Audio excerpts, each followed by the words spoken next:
हमारे एक बहुत बड़े बुजुर्ग थे, उनका नाम था हमजा आइनी। उनके पास एक पंडित जी आए और पंडित जी ने कहा कि हजरत साहब एक मसला पूछना है।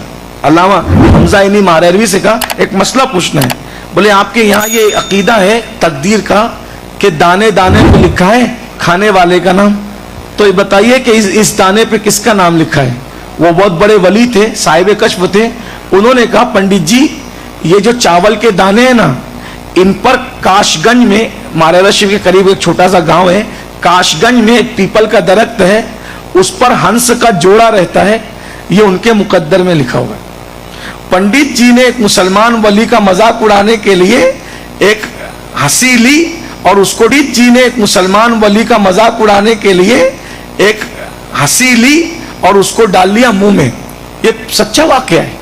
आजकल पढ़े लिखे लड़के इन सब चीजों का भी मजाक उड़ाते हैं, लेकिन हम लोग रूहानियत से ताल्लुक रखते हैं, हम इस पे ईमान रखते हैं क्योंकि अल्लाह अपने दोस्तों को बहुत नवाजता है। तो बहरहाल तो उसने मुंह में डाल लिया और हंसने लगा। देखा आपकी तकदीर का अकीदा तो खत्म ही हो गया। आप कहते थे तकदीर में जो लिखा वही होगा, मैंने तो खा लिया ना उन हंस के हिस्से का रिस्क। उस बुजुर्ग का हमने जो जानते थे, जितना हम जानते थे उतना कह दिया, आप जानो आपका काम जानो। पंडित जी उसको खाकर पेट में दर्द हुआ, इतना इलाज कराया, कोई इलाज काम ना आया।